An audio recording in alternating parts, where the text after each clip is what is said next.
Amis téléspectateurs de TPC+, bonjour, bonsoir, ça dépend de l'heure à laquelle vous nous recevez. Merci de prendre le rendez-vous de votre émission préférée Jeunesse en Action. Oui, initiée par certaines jeunes depuis 2011, elle fut formalisée en 2016 et fait son bonhomme de chemin dans le paysage agricole. La coopérative de développement agricole, nous l'ayons située à Akpadanou. Là, nous sommes là dans la commune d'Adjohou pour activité principale, l'élevage et la transformation de poissons et bien d'autres produits. Oui, pour le compte de ce numéro, nous parlerons de l'agriculture, de l'entrepreneuriat agricole et nous irons à la découverte de cette coopérative. Et pour parler de cette thématique, je reçois pour vous le directeur de cette structure. Il s'agit de Nicolas Toukor. Il est le président Nicolas Toukor. Bonjour. Bonjour, monsieur le journaliste. Merci d'avoir accepté notre invitation. C'est un plaisir pour moi. Alors, vous êtes le président de cette coopérative. Alors, la question que je voudrais d'abord vous poser est de vous demander pourquoi avez-vous choisi d'entreprendre dans ce domaine? Merci beaucoup, monsieur le journaliste. Avant de répondre à votre question, je vais faire quelques rectifications rapidement. C'est la coopérative de développement agricole, CDA Nouyon. Ce n'est pas Nounayon. Et je suis le président et non le directeur. Donc, je voudrais faire cette mise au point d'abord avant de démarrer par répondre à votre question. Merci beaucoup pour l'honneur que vous nous faites ce soir en nous invitant dans vos locaux. C'est vrai, nous sommes des jeunes et nous avons étudié, on est allé à l'université, on a fait pas mal de choses. Mais à un niveau donné, nous nous sommes réunis pour réfléchir et dire, bon, nous allons initier quelque chose que nous allons mettre en place pour pouvoir démarrer, en tout cas nous mettre à entreprendre en fait. Et l'idée d'abord c'est d'acheter et de vendre. C'est de là on a commencé, mais on a vu que vraiment ça ne... avec les va-et-vient et avec les tracasseries douanières, tout ça là, on a vu que bon, ça nous prend beaucoup de temps. Donc on s'est réunis maintenant pour dire bon, nous irons à la terre. C'est comme ça on a démarré par la production de poissons, et de tomates et de piments. Et c'est ça, c'est ce qui est la première activité d'ailleurs, et c'est ça qui a donné. Donc ça a donné, nous sommes lancés dans la transformation. Après la transformation de l'ananas en jus, on a aussi essayé la production de l'ananas avant de venir maintenant à la production de poissons. Alors, je me rends compte qu'avant de choisir cette option, vous aviez étudié. C'est parce que vous aviez échoué en cherchant le travail, j'allais dire de l'emploi, que vous aviez fait recours à l'entrepreneuriat, monsieur Nicolas? Non, ce n'est pas ça parce qu'on avait beaucoup d'ambition. Puisque notre ambition, ce n'était pas de travailler pour quelqu'un, c'était de devenir nous-mêmes, c'était d'avoir même une vision et de réunir les frères et les amis autour et de faire développer cette vision. C'était ça depuis le collège et je profite même pour remercier tous ces amis qui, à un niveau donné, ont cru à ce que nous nous sommes dit et jusqu'à ce petit matin ou bien à ce petit soir, je dirais. Alors, présentez-nous brièvement cette coopérative, cette structure dont vous êtes le président. La coopérative de développement agricole CDA Nouyon est initiée en 2011 et s'est formalisée en 2016, comme vous l'avez souligné tout à l'heure. Et c'est une coopérative, nous intervenons essentiellement dans le domaine agricole. Il s'agit de la production de l'ananas, la production de canne à sucre. Surtout quand vous prenez la canne à sucre, on sait que c'est dans la commune de Semenpodji que la canne à sucre est produite, mais à voir l'évolution de l'étape foncière aujourd'hui dans la commune de Semenpodji, cette production a chuté lamentablement.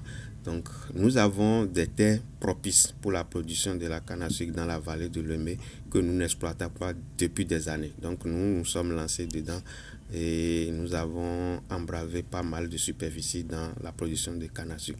Il y a l'élevage de la volaille locale. La volaille locale, vous savez, c'est une espèce de volaille qu'on n'enseigne pas dans les universités agricoles, encore moins dans les lycées agricoles. Donc, alors que c'est une espèce qui regorge beaucoup de valeurs et beaucoup de richesses. Nous faisons la promotion de cette espèce de volaille. L'activité principale de CDA Nouillon, c'est l'élevage de poissons, c'est-à-dire la pisciculture, l'élevage de poissons tilapia, ce qu'on appelle apavi au wet.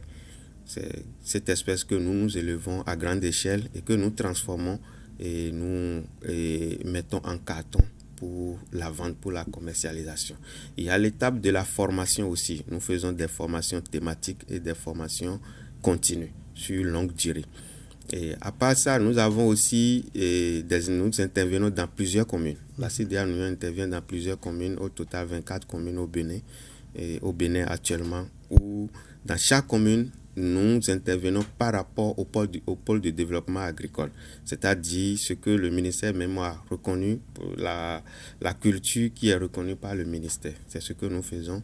Quand nous prenons la commune de Kétou, par exemple, nous faisons la production de l'anacade et l'élevage de bœufs, de bétail, de gros bétail.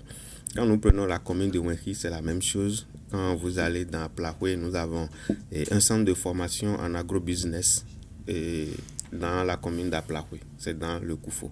Ainsi de suite, dans la commune de Dassa aussi, nous avons une ANES là-bas. Voilà, on se rend compte que cette coopérative intervient dans plusieurs domaines. Alors, comme vous d'ailleurs, il y a plusieurs jeunes qui nous suivent en ce moment à travers cette émission. Alors, dites-nous vos débuts d'installation, comment ça s'est passé, parce que je suppose que ça a une histoire. Oui, ça a une histoire, puisque le début de toute chose semble être difficile. Mais avec la conviction et la détermination, on y arrive. On y arrive. Et c'est ce qui est arrivé à CDA Nouillon, puisque nous étions 8 à démarrer au début. Mais avec le temps, il y a des gens qui ont lâché au fil du temps. Il y a d'autres qui ont abandonné. Il y a d'autres qui, ainsi de suite, jusqu'à ce qu'on est revenu à 5. Après, on est revenu à 4. Après, on est revenu même à 3.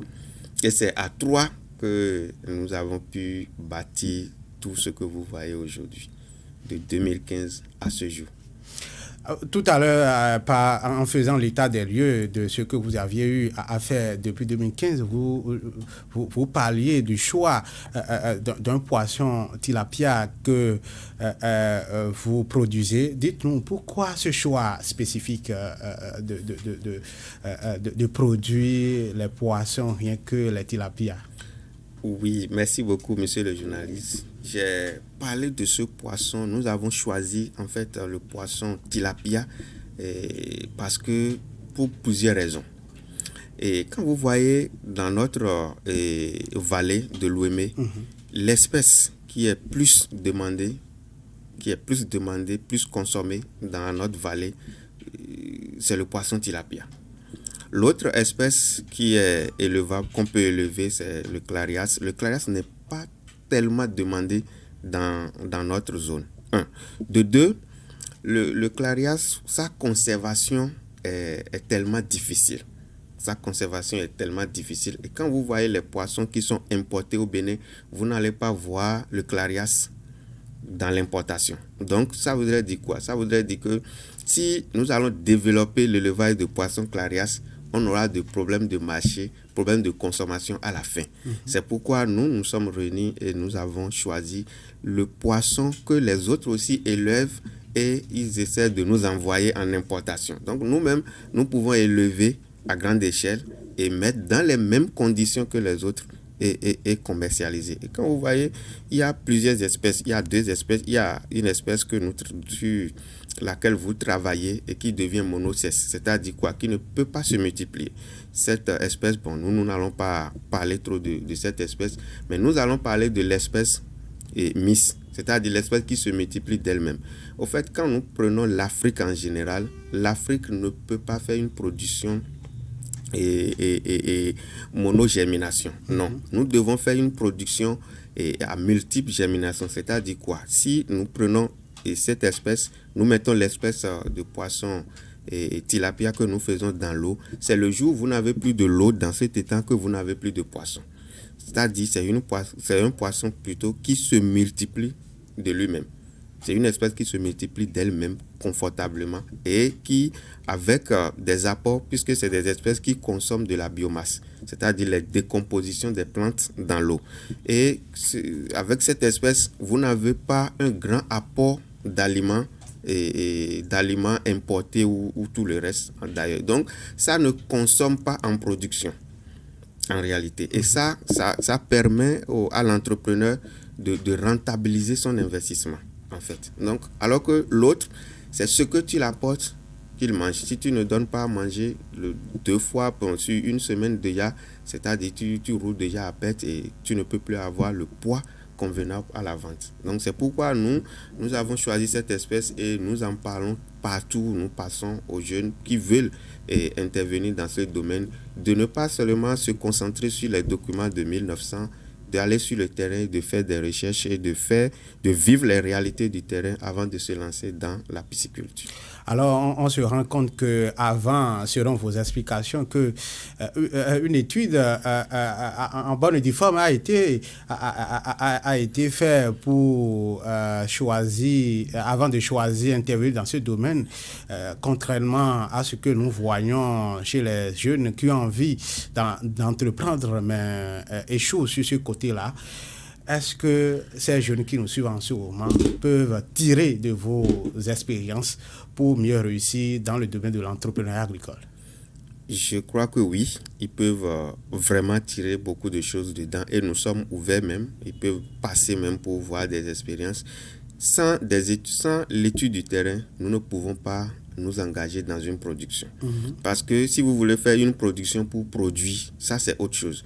Mais si vous voulez faire une production à grande échelle, pour concurrencer le monde des affaires, je dirais, il faut faire vraiment des études et il faut savoir où tu vas. Il faut avoir une vision comme cela se doit. Et l'autre chose qui fait souvent échouer dans l'entrepreneuriat agricole, c'est que beaucoup de jeunes se lancent dans l'entrepreneuriat agricole sans avoir un mentor. Alors que vous devez avoir nécessairement un mentor qui sera le point clé même de toutes les décisions qui seront prises dans votre structure, dans votre entreprise d'ailleurs, et que chaque fois, il y a cette orientation que le mentor est là pour vous donner et pour vous soutenir même devant les bailleurs, devant d'autres institutions aussi, à ce que les gens puissent avoir une confiance en ce que vous êtes en train de faire. Mais beaucoup se lancent dans l'entrepreneuriat sans avoir un mentor. Et là, il n'y a pas de respect, on fait ce qu'on veut, on fait ce qu'on peut, et bon, après on échoue et on dit que le domaine n'est pas ci, le domaine n'est pas ça. Non. Je le dis sur tous les plateaux que le domaine agricole est le seul domaine qui peut engager tous les jeunes. Avec l'agriculture, on ne peut plus parler du chômage au Bénin. Tout à fait. J'ai envie de vous demander, mais qui est votre mentor au niveau de votre coopérative? Ah oui, nous avons des mentors, je dirais. Nous avons des mentors. Et ils sont là et je les salue au passage. Alors, monsieur Nicolas, dites-nous, oui, c'est facile d'entreprendre. Est-ce que avant de vouloir aller sur ce chemin, il faut être sûr que on va gagner quelque chose? Est-ce qu'il y a des avantages qu'on peut tirer en tant qu'un entrepreneur agricole, monsieur Nicolas? Oui, il y a beaucoup d'avantages. Vous savez, il y a beaucoup d'avantages. Partagez-les avec les auditeurs. Bon, je peux vous dire, c'est l'un des avantages qui m'a amené ici ce soir. Au fait, si je suis ici ce soir, c'est parce que vous avez fait votre sondage et vous avez choisi quelqu'un qui peut venir parler de ce qu'il est en train de faire. Donc, c'est l'un des avantages, en fait. Il y a beaucoup d'avantages parce que le fait de choisir d'être autonome, d'avoir une vision et de réunir les amis autour pour développer cette vision et de faire sortir des marques de produits donnés à l'échelle nationale et régionale, c'est beaucoup d'avantages en fait non seulement pour nos familles, mais aussi pour notre pays. Parce qu'aujourd'hui, notre poisson est consommé aujourd'hui au Burkina Faso, par exemple. Et quand vous allez au Burkina Faso, vous voyez nos cartons nos poissons qui sont dans les poissonneries qu'on est en train de vendre et on dit que c'est le Bénin qui a produit. C'est une fierté pour notre pays, puisqu'il y a beaucoup de Béninois qui nous appellent depuis là-bas à travers nos contacts pour nous dire oui, nous vous remercions, nous vous félicitons beaucoup, tout ça. Donc, il y a beaucoup d'autres avantages puisque dans l'entrepreneuriat, vous avez beaucoup de patrons. Puisque tous vos clients sont vos patrons, si vous êtes dans l'entrepreneuriat, vous avez beaucoup de patrons et vous avez beaucoup d'informations. Et ce sont les clients qui sont d'abord, en quelque sorte, les éducateurs. Ceux-là qui vous orientent, qui vous disent, voilà, c'est la marque c'est telle marque nous voulons, c'est tel conditionnement nous voulons, ainsi de suite. Et vous êtes obligé de vous conformer à eux pour pouvoir vendre. Donc, et vous êtes ouvert à tout le monde.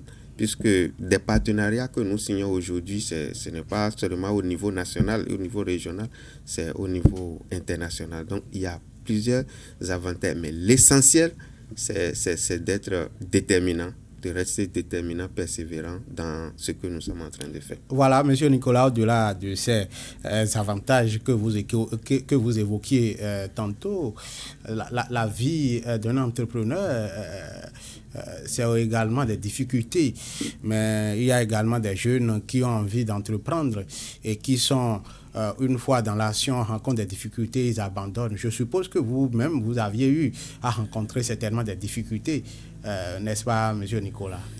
Les difficultés n'en manquent pas. Même jusqu'à cet instant où nous parlons, nous avons toujours des difficultés. Mais comment faire face à ces difficultés? Oui, c'est ça que je voudrais dire. Vous savez, les difficultés, il faut apprendre à transformer ces difficultés en avantage et il faut apprendre à transformer le malheur même en bonheur. Pourquoi? Parce que c'est pourquoi je disais tout à l'heure, il faut avoir de mentors. Parce qu'il y a quelqu'un qui a déjà fait des expériences dans ton domaine et à cette personne, toi tu t'accroches à cette personne pour vivre de ces expériences.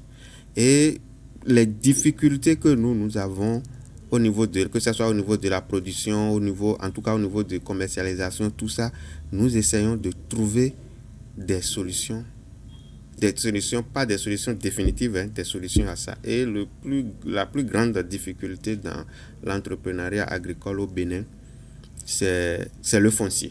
C'est le foncier, puisque si vous voulez entreprendre dans le domaine agricole, même si on dit qu'il y a aujourd'hui les techniques de production hors sol, mais vous ne pouvez pas aller rester dans l'espace de quelqu'un. Mais il faut avoir la terre d'abord avant d'aller. Donc, c'est la plus grande difficulté, c'est le problème foncier. Si le problème foncier est réglé, le reste là, c'est notre mentalité que nous pouvons secouer un peu seulement pour pouvoir nous en sortir. Votre coopérative n'est pas que dans la production, elle forme les jeunes également, le volet formation également préoccupe cette coopérative. Alors dites-nous quelles sont les filières. Est-ce que les jeunes qui nous suivent en ce moment, qui ont envie de devenir comme vous également, ont encore la chance d'être enrôlés par cette coopérative? Comment ça se passe?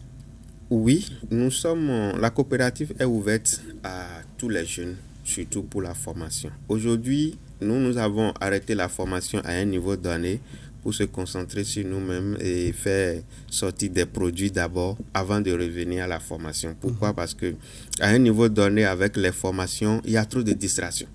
Il y a trop de distractions, il y a trop de pertes, il y a trop de gaspillage aussi. Et on a tout arrêté d'abord avant de faire sortir des produits d'abord. Et maintenant, nous sommes revenus à la formation parce que ce que nous faisons, on est appelé à partager avec d'autres personnes qui peuvent aussi réussir. Nous, la particularité chez nous pour les formations, quand le jeune finit sa formation, nous essayons de mettre au moins une portion de terre à sa disposition. Gratuitement pendant 3 ans, un contrat bien bonne et due forme. Et pendant 3 ans, le jeune même peut s'expérimenter et après ces expériences, on l'oriente à acquérir ses propres domaines pour pouvoir se lancer. Parce que nous, on a essayé de faire l'essentiel dans le domaine foncier quand même à travers tout le pays. Monsieur Nicolas, voilà, et au-delà de ce volet formation également, la coopérative intervient également dans le social. On vous voit actif sur le terrain, aller au chevet des couches démunies. C'est quoi tout ça? Où vous trouvez ces moyens-là, monsieur Nicolas? Merci beaucoup, monsieur le journaliste. En fait, les œuvres sociales font partie du principe coopératif. En fait, le principe coopératif nous dit tout ce que vous faites pendant un temps donné dans une localité donnée, vous devez faire tout possible pour faire ce qu'on appelle à l'église l'aumône ou bien dîme. Donc, c'est quelque chose du genre. Donc, nous, quand on finit chaque année, ce n'est pas seulement la fin de l'année. Au cours de l'année, si nous sentons qu'il y a difficulté, même si c'est manque d'eau, si c'est manque de ci, si c'est manque de ça, quelque part, nous essayons en tout cas de réaliser quelque chose pour la population et laisser au profit de la population, les enfants, fêter avec les enfants.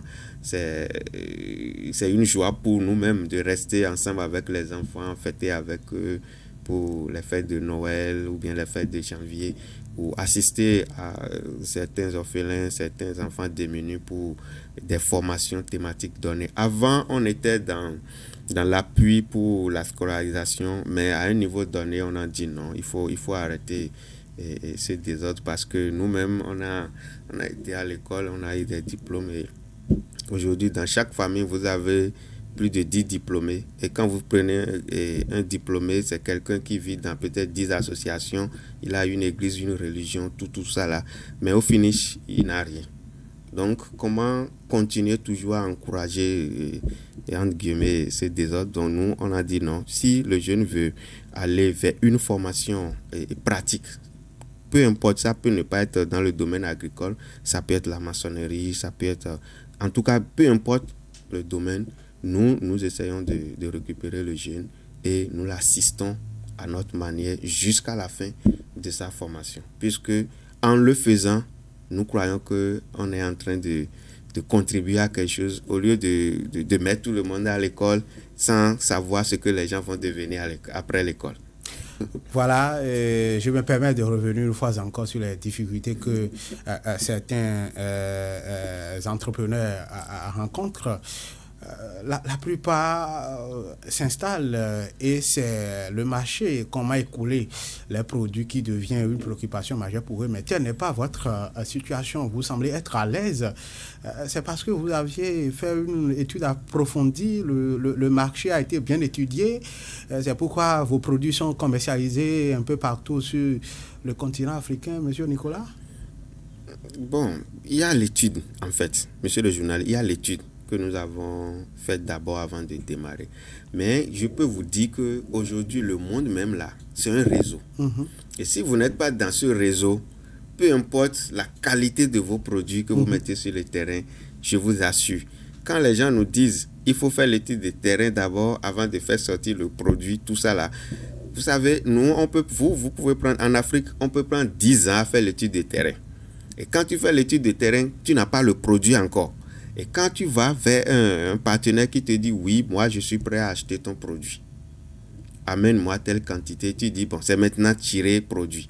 C'est là, il y a un peu de déphasage dans les formations théoriques et les formations pratiques en fait.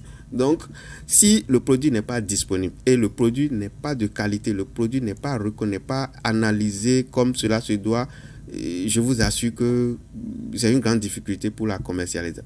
Nous produisons de poissons. À des moments donnés, nous avons des commandes qui nous amènent même vers d'autres producteurs. Mais quand nous voyons la qualité de leur production, on ne peut pas mettre dans notre circuit parce que quand vous les mettez dans votre circuit, vous créez des problèmes aux partenaires et là, c'est un problème au niveau du contrat. C'est vous qui allez supporter les dommages et intérêts.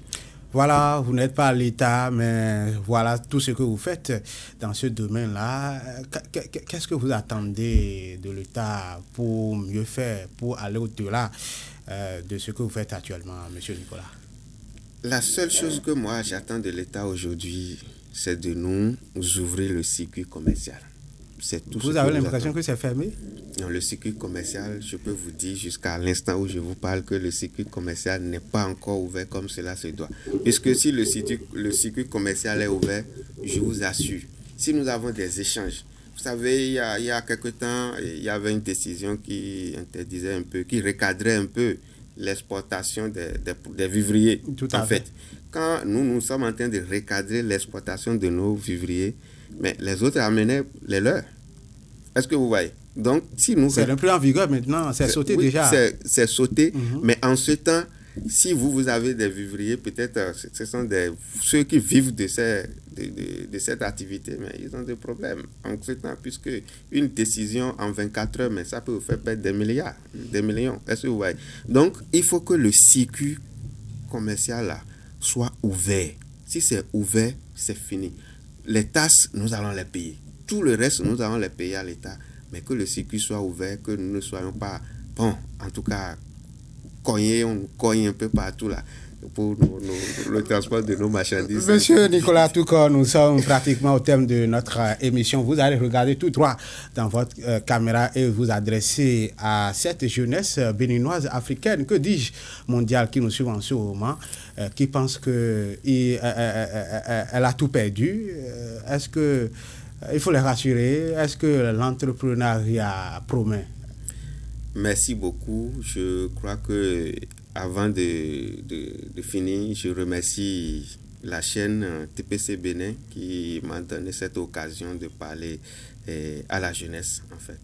Je peux vous dire, et je le dis, je l'ai toujours dit, je le dirai toujours, que le domaine agricole est le seul domaine qui peut embaucher tous les jeunes, parce que dans ce domaine, nous avons plusieurs opportunités. Et aujourd'hui, que les jeunes commencent déjà par enterrer leur lit intellectuel, c'est-à-dire les diplômes, j'ai bac, j'ai master 12, master 15, qu'on finit avec ça, qu'on met tout ça de côté. En quoi tu es utile à ta famille? En quoi tu es utile à ton village? En quoi tu es utile à ton arrondissement? C'est les plus grandes questions que nous devons commencer par nous poser. Et je vous dis encore que le domaine agricole est ouvert. Cherchez des mentors. Ne vous lancez pas du jour au lendemain comme tout le monde. Non. Même ceux-là qui ont réussi, ils peuvent venir sur les antennes nous dire non, ils n'ont pas eu de mentors, ils ont fait ci, non, c'est faux. Il y a toujours quelqu'un, quelque part, qui oriente, qui guide, qui te soutient. Même si tu as des difficultés au niveau de l'administration, il y a quelqu'un qui prend le devant. Il y a un nom que tu peux utiliser dans l'administration. On va dire oui, comme c'est telle personne qui l'a envoyé, vraiment, son dossier, au lieu de faire une semaine, le dossier peut faire 3 jours. Et ça, ce sont des avantages que nous n'expliquons pas souvent sur les antennes et qu'on ne dise pas souvent aux jeunes. Et ça fait que les jeunes se lancent dans l'entrepreneuriat et ils ont, à moins de difficultés, ils abandonnent. N'abandonnez pas et restez toujours persévérants. Et oubliez le diplôme avant de venir à l'agriculture. Sinon, si vous vous concentrez toujours sur votre diplôme, vous ne pouvez pas réussir dans le domaine agricole. Quand nous prenons le poisson, quand nous prenons la volaille locale, c'est une espèce tellement riche que tu ne peux pas être en train de faire cette espèce et être pauvre. Merci à vous, monsieur Nicolas Touko. Je rappelle que vous êtes le président de la coopérative de développement agricole Nouyon, une structure située à Padanou. Nous sommes là dans la commune d'Adioun. Vous étiez avec nous, nous avions parlé de l'entrepreneuriat agricole et je retiens simplement une phrase.